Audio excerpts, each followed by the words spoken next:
the teasers dropped. The fandom went silent. In an instant, the entire K-pop world was turned upside down. They finally have proof. The secret plan to destroy NewJeans. Join us as we ride the Hallyu wave, uncovering the biggest K-pop comebacks, shocking industry controversies, and major K-drama updates. From internet-breaking rumors to historic chart milestones, we dive deep into the world of Korean entertainment. And I gotta say, today's a heavy one. It really is. Because today, we aren't just looking at fandom rumors or, out-of-context tweets. We actually have our hands on the court transcripts. Right, direct from the Seoul Central District Court. Exactly. Plus, we've gathered investigative reports from Dispatch, Soompi, Korea Boo, and the Korea Herald. The timeline these documents reveal is just staggering. It honestly is. Our mission for this deep dive is to unpack the 33.1 billion won, which is roughly 24 million US dollars, by the way. Unpack this lawsuit filed by ADOR against former NewJeans member Danielle, her mother, and former CEO Min Hee-jin. And if you have ever stanned a group, if you know what it means to stream a comeback or celebrate an all-kill on the charts, this deep dive changes everything. It really reframes the whole situation. Yeah, it changes the fundamental reality of what you thought you knew about the industry. Because for months, we were watching what looked like an organic fight for artistic freedom. Right. But now we are looking at evidence of offshore holding companies, shadow contracts, and, well, calculated corporate sabotage. Yeah, and the most jarring piece of evidence submitted during this third hearing is an audio recording. It's dated September 2nd, 2024. Oh, man, that audio. This single file completely rewrites the genesis of the group's fallout. In the recording, Min Hee-jin is allegedly caught explicitly telling the members' parents that they need to force an emergency live broadcast. Which is wild. And her reasoning wasn't just to, vent frustrations. She stated it was to create a foundation of evidence for a future contract termination lawsuit. Think about the mechanics of how that works in South Korean entertainment law, To successfully break a standard exclusive contract without paying astronomical penalties, the artists have to prove a breach of trust. Right, and that's not easy to do. It's incredibly hard. A surprise live stream doesn't just rally the fandom, it establishes a public, time-stamped grievance. It forces the agency into a corner. Because any failure to immediately meet the artist's demands looks like the agency is failing to protect them. Exactly. It manufactures the exact legal leverage needed for a court injunction. And knowing that mechanism completely changes how you view what happened 10 days later.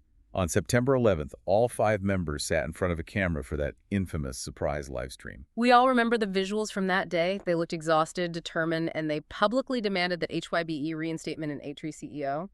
The fandom was in tears. Everybody was talking about it. Everyone thought this was a brave, spontaneous move by the artists to protect their unique concept and their mental health. So to hear audio suggesting this was a premeditated legal strategy, Orchestrated from the top down. yeah, it causes a profound emotional whiplash. And the calculation goes even deeper. In that same September 2nd audio, Min allegedly admits she wanted to sit in on that live stream herself. Wait, really? She wanted to be on camera with them? She did, yeah. But she stopped herself. She stated she had to stay completely separated from the broadcast to avoid tampering accusations. Wow. She knew exactly where the legal tripwires were located. Exactly. If she was in the room, HYBE could argue she was coercing the idols. By staying away, she maintained the illusion of independent artist rebellion. That is just so calculated. ADOR's paper trail also includes text logs from March 2025. These logs allegedly show Min Hee-jin personally editing and rewriting the legal briefs used by the members' lawyers for their court injunction hearings. No way! Yes, and in those transcripts, she instructed the legal team to add specific text designed to, quote, mock the debtor, meaning ADOR. Which brings us directly to the ignore her incident involving the rookie group Illit. Honey claimed an Illit manager told the other members to ignore her in the HYBE hallways. Right. That was a huge controversy. It was massive. For K-Nets and international fans alike, this was seen as a heartbreaking example of workplace bullying. But ADOR's legal team is now arguing that this narrative wasn't just a grievance. They claim it was a manufactured ground for contract termination. Yeah, amplified and weaponized by men to build that breach of trust case. Okay, but wait, I have to push back here. Isn't it incredibly common for young K-pop artists to seek outside guidance when they feel mistreated or lost in the corporate machine? That's a fair point. Why does editing a legal brief automatically mean Min Hee-jin was orchestrating a hostile takeover, Mm. rather than just helping artists who simply didn't know how to navigate the complexities of corporate law? That is the exact pivotal question tearing the fandom apart right now. But you have to look at the scale of the operation. Helping a naive artist is one thing, but drafting the legal briefs, explicitly instructing lawyers to mock the agency, and coordinating a public media blitz to devalue the parent company. That crosses the line from mentorship to corporate warfare. It's a huge escalation. Knets are dissecting this online right now. They're realizing their pure desire to protect their biases was arguably weaponized as a legal tactic. Right. It forces fans to look at every tearful statement not as a cry for help, but as a calculated chess move. It is a devastating pill to swallow. It's like finding out the underdog sports documentary you've been crying over was actually scripted by the opposing team's accountants. That is a perfect way to put it. And honestly, that isn't even the wildest part of this deep dive. Later, we'll talk about a secret Chinese contract that completely changes the motive behind this entire split. Seriously, if you're listening and wondering how a K-pop contract dispute suddenly involves foreign capital, hit that subscribe button so you never miss a KT update. The rabbit hole we are about to go down reveals the raw machinery of the industry. Setting up a legal defense strategy is one thing, but figuring out how to pay off a massive contract penalty is entirely different. And that is where ADOR claims they found the smoking gun. The double contract. Yes. ADOR presented evidence of a double contract involving a company called AAO. This is a Chinese-backed entity based in the Cayman Islands, founded by Bonnie Chan-woo. Let's just unpack the significance of the Cayman Islands for a second. It is a notorious tax haven. Oh, absolutely. You do not set up an entertainment holding company there unless you are trying to obscure the origin of massive amounts of capital. In September 2024, right before the court ruled on their initial injunction, which, is an emergency order to temporarily pause an active contract, the members allegedly signed an exclusive 9-month agreement with this AAO entity. Think of this AAO contract like a financial Trojan horse. On the outside, it was presented as a standard international promotion deal for the artists. Right, which happens all the time. But hidden inside was a highly unusual clause. It legally bound the idols to protect Min Hee-jin's personal shares in ADOR. I cannot stress enough how unprecedented that is. A K-pop group's exclusive performance contract should have absolutely nothing to do with a former executive's personal corporate equity. It makes no sense on paper. None. If the idols leave the agency, the value of ADOR plummets. By binding the artist to AAO, the contract effectively weaponized the members' careers to ensure Min Hee-jin's financial assets remain secure.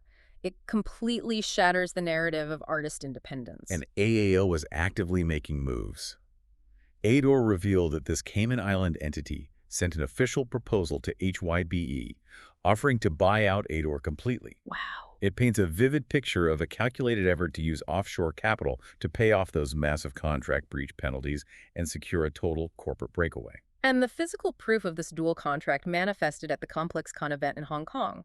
The group performed there under the independent name NJZ. Now, for a group on hiatus to perform internationally is risky enough, but the financial structure ADOR uncovered is what really caught the judge's attention. The money trail is crazy. The 5 artists were collectively paid $350,000 for their Hong Kong performance. However, there was a secondary unexplained consulting fee of $500,000. $500,000. Yeah.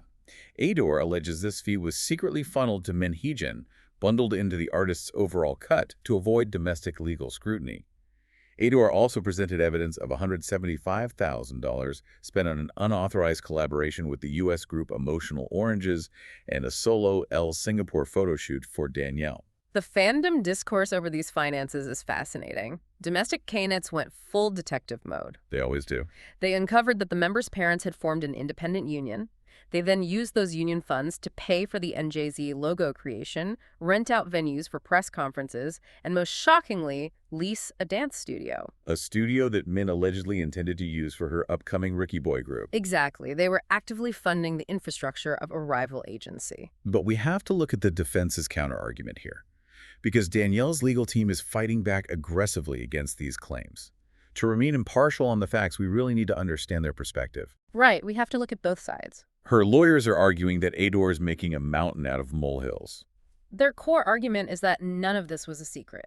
Danielle's camp claims ADOR knew all about the Hong Kong performance and the photo shoots for months. Right. In fact, they presented evidence showing ADOR was actively begging Danielle to return to the agency even while she was engaging in these unauthorized activities. According to the defense, ADOR only launched this vindictive 33.1 billion won lawsuit after the initial injunctions were settled, using these international projects as a convenient excuse to punish her. And they highlight a massive contradiction here. All 5 members signed the Hong Kong agreements. All 5 members signed the Chinese AAO contract. Singling out Danielle for financial ruin is inherently unfair when the entire group was moving as a unit. That defense is driving a massive wedge between Korean and international fans right now. fans are rallying behind Danielle, furious that the agency is targeting the group's matinee. It definitely feels targeted from the outside. But if you look at the analysis from Korean legal experts, specifically on Law Talk, where actual attorneys break down these cases, they point out a crucial legal distinction that explains why Danielle is isolated. It comes down to her mother's involvement. ADOR claims Danielle's mother explicitly instructed the other parents to hide the AAO contract and actively backdate signatures to obscure the timeline. The legal concept here is essentially piercing the corporate veil, but applied to a family unit. The Law Talk experts note that Danielle is a legal adult. She is a separate entity from her mother. Which means ADOR has the heavy burden of proving that Danielle herself was a willing co-conspirator in the tampering and backdating. Right. They cannot just assume she knew what her mother was doing behind closed doors. They have to prove she wasn't just a young artist following her mother and her former CEO's guidance. If you are wondering how this legal warfare actually impacts the music and the future of the group, this brings us to the most brutal part of the timeline: the fallout of late 2025 and the reality of 2026. It gets so bleak. In October 2025, the Seoul Central District Court made a definitive ruling. They dismissed the members' injunction, declaring that their exclusive contracts with ADOR are entirely valid until 2029. That ruling was the catastrophic turning point. It meant the idols were no longer operating in a gray area of protest. Legally, they were in active breach of a binding contract. And breaching a standard exclusive contract in the K-pop industry triggers a mathematical nightmare. Oh, the penalty clauses are terrifying. The penalty is calculated by taking the monthly average revenue of the group over the last 2 years and multiplying it by the remaining months on the contract. Financial analysts estimate the group was generating roughly 1.8 billion won per month. Wow. Multiply that by the 56 months left until 2029, and the penalty eclipses 100 billion won. Let that number sink in. That is an astronomical, life-ruining financial trap. It forced the members to make an impossible choice. Either comply with the contract and return to the agency you just spent a year fighting, or face permanent bankruptcy. And that pressure fractured the group. Heron, Hyen, and Hani officially folded and returned to ADOR, agreeing to fulfill their contracts. Yeah. Min Hee, the group's leader, is still in intense negotiations as of early 2026, posing a massive key man risk for the agency's future plans. But Danielle's situation took a darker turn. It really did. Because ADOR alleges she continued to hide the Chinese AAO contract, even after the court ruling, the agency unilaterally terminated her exclusive contract in December 2025. It wasn't a mutual parting of ways. It was a disciplinary dismissal. She was completely cut loose and stranded, facing a 33.1 billion won lawsuit, which some updated filings suggest could actually climb to 43.1 billion won entirely on her own. The luxury brand fallout illustrates this divide perfectly. Yeah. The members who return to the fold are protected. Hani's ambassadorship with Gucci and Hein's contract with Louis Vuitton are safe. But Min Hee is reportedly in a quiet withdrawal with Chanel while her contract status remains in limbo. Her visual exposure is plummeting. And Danielle, by continuing to promote with Celine after ADOR terminated her, is risking immense legal trouble for operating under a dual contract while being sued. It is an absolute tragedy when you zoom out and look at the cultural footprint of this group. Their momentum was untouchable. They were everywhere. They defined the Y2K aesthetic for an entire generation, securing historic chart milestones, and now they are navigating a painful hiatus and legal wreckage. Meanwhile, the billionaire executives orchestrating this war are walking away unscathed. Isn't that always how it goes? Unfortunately, yeah. Yeah. In October 2025, Min Hee-jin set up a brand new company called OOK, which everyone initially assumed would be the landing pad for the group before the courts shut the injunction down. Right. But the wildest twist came in February 2026. Min Hee-jin actually won her put option lawsuit against HYBE. Let's just pause to explain how frustrating that is for the fans. For those unfamiliar, a put option is essentially a contractual safety net. It gave Min Hee-jin the right to force HYBE to buy back her personal shares at a preset, highly lucrative price. And she triggered it. She did. The court ruled that she didn't technically breach her shareholder agreement, even though they acknowledged she actively sought ways to weaken HYBE's control. She successfully triggered that option. The court ordered HYBE to pay her 25.5 billion won, which is about $17.6 million. Yeah. On top of that massive payout, South Korean prosecutors completely dropped the criminal charges HYBE and Belift brought against her for defamation and obstruction of business. So she's just cleared. She was officially cleared of the shamanistic management and illicit plagiarism accusations. The contrast is staggering and deeply uncomfortable. Min Hee-jin walks away with 25.5 billion won, her criminal record spotless, and she is currently outcasting for a brand new rookie boy group. Yeah. Meanwhile, Danielle, the Mac-9 who trusted her vision, is facing a 33.1 billion won lawsuit that could destroy her life before she even turns 25. And the industry machine just keeps grinding forward. ADOR is currently preparing a comeback for the remaining members, Heron, Hein, Honey, and potentially Minji in the second half of 2026. It's going to be so different without the full lineup. If you love staying updated on your favorites and want to know how a group survives this kind of structural fracture, make sure you subscribe to Starscope K-Report. We've got even bigger scoops ahead as we track how they will inevitably have to re-record Danielle's vocal parts and restructure their entire choreography. The reality is the magic of the idol illusion has been prominently broken here. We are seeing the raw, unedited, ruthless machinery of the K-pop industry.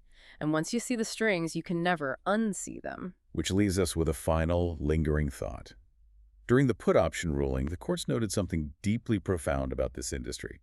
They stated, as a matter of legal precedent, that a K-pop group's concept is not protected by copyright. A vibe, a Y2K aesthetic, a specific style of youthful nostalgia. You cannot patent those things. They belong to the ether, not the artist. If an entire career, if a legendary group with historic milestones can be completely dismantled over a single leaked audio file, offshore holding companies, and arguments over an uncopyrightable aesthetic, what does creative control actually mean in the modern K-pop industry? That is the big question. Can an idol ever truly be independent? Or no matter how famous they get, are they always just caught in the crossfire of billionaire executives playing chess with their lives? You've been listening to Starscope K-Report, where Eric and Minji bring you the stories shaping K-pop, K-dramas, and the global Hallyu wave. Thanks for tuning in, and don't forget to subscribe for more stories that